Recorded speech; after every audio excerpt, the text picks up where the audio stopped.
Hello and welcome to my kitchen. We are going to make the best beef stew in the Instapot. Now, I know when you usually think about beef stew, you think of like the typical can of Dinty beef stew. Gross. I'm not really even a big fan of beef stew until I made this recipe in my Instapot, and it is fantastic. So I'm gonna put this on a video so you can learn. I actually got this recipe from YouTube, but I sort of made a couple changes to it, and I think it's really fantastic. Now, the one thing you wanna remember about your Instapot, it's really an amazing machine, but it doesn't necessarily mean that it's faster.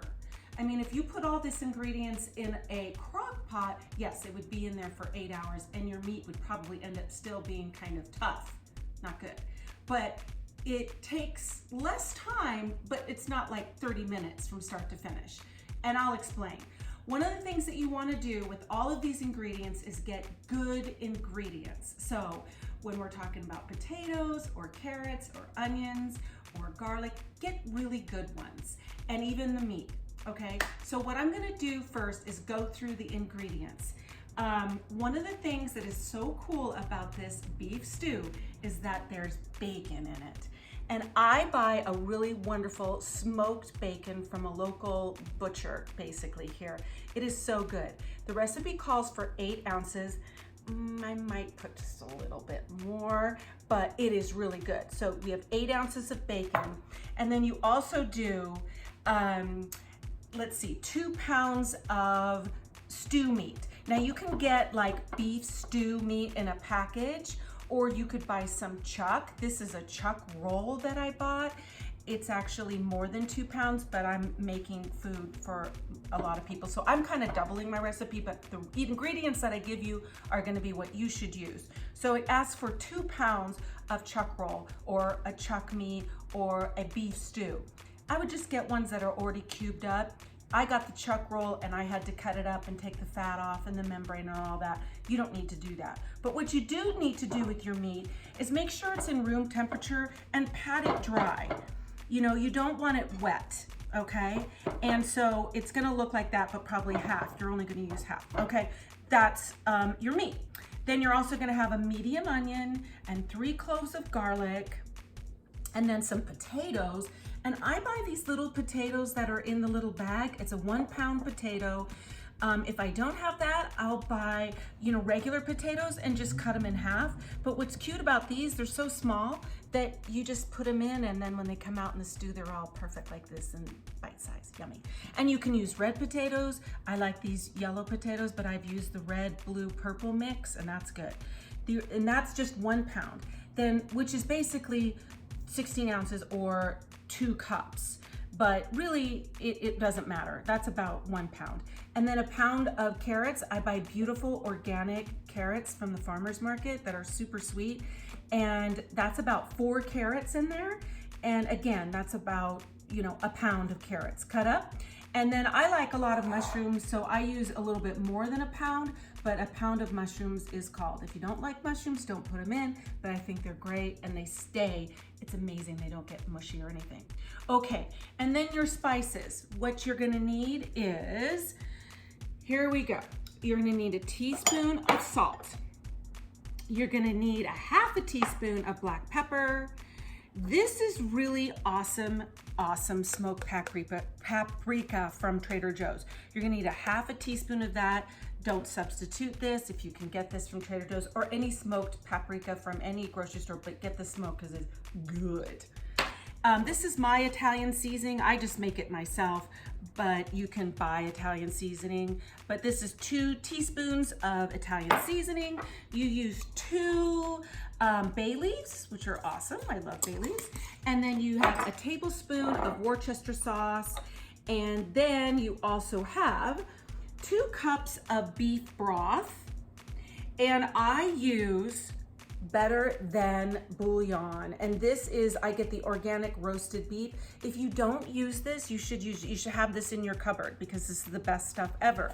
It is a concentrate of roast beef, basically, and so 1 teaspoon equals 1 cup.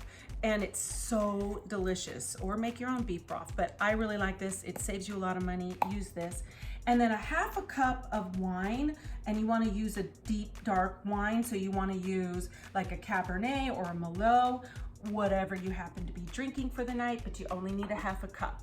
So everything's all ready to go. And basically what you want to do first with your Instapot, and make sure with your Instapot that you learn all about it and how to run it. When we're cooking, you always want to have this little button to seal, not vent. So when you're cooking, you want that to seal. But right now we're gonna start it, but what you wanna do before you start, and you can stay there, is you're gonna start to saute. So you're gonna hit the saute button, and you want it to be on more, which means high, and it will start to heat up. So the inside is gonna start to get nice and hot, and as soon as this says hot, then you can start. And I'll go through really quick and we'll go through the video, but the first thing you wanna do is you wanna go ahead and cook up your bacon right in the saute and just sizzle it up. And then when it's all brown and nice and crispy, take it out, put it back on your plate. Don't do anything with the fat, leave the fat in there, and then you're gonna start cooking your meat.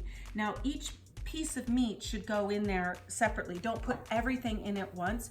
You want to cook them in batches, and basically what you're doing is you're searing each side of the beef, and you're going to get a nice crust on the outside of that with the beef. You know, just turning it and making it, then take it out and put it on a piece of, you know, on a plate, and then do your next batch, and then just keep doing batches. And so then you'll already have your bacon cooked, and you'll have your beef sauteed, and then after that, you want to put in your onions right into that crust. So after you finish crusting up all of your beef, then you put your onions in and you just saute those a little bit in that crust. Add your garlic and cook that for a couple seconds, couple minutes, and make it nice and soft. And then you're gonna put in your red wine, and you're gonna scrape all of that crust that's in the bottom of the saute pan.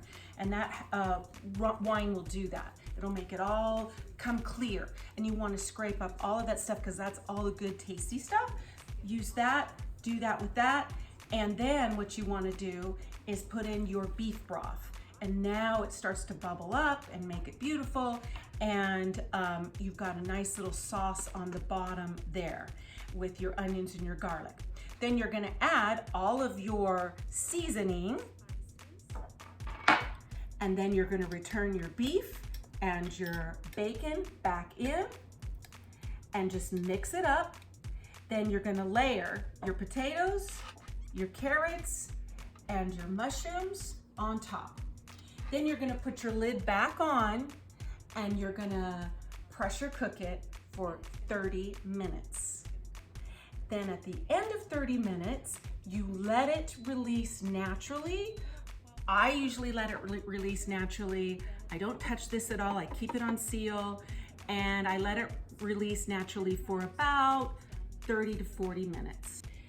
Okay, so we came up to pressure. It cooked for 30 minutes. And then when it was finished with the 30, it beeped around 10 times. And then it started what it's called its natural release. It goes L000, and then it starts to count up how long it's naturally releasing. So we're at 34 minutes now, and I think that's about good. So what I'm gonna do now is I'm going to, we're gonna just let the remainder of that pressure come out. Don't wanna open without doing. No, you can do it. You can go like this. Yeah. Oh, okay, there it is. And so that we're just gonna let all that pressure come out. In the meantime, we've taken 3 tablespoons of flour and 3 tablespoons of water. And we have about a cup of parsley. You can use flat leaf parsley or just regular parsley. I just have regular parsley. It's really good, fresh. And as soon as that's all done, we're gonna open this up. We're gonna stir it a little bit. We're gonna put in our parsley and our little 3 to 3-1 mix, and take it back up to saute, and you're good to go.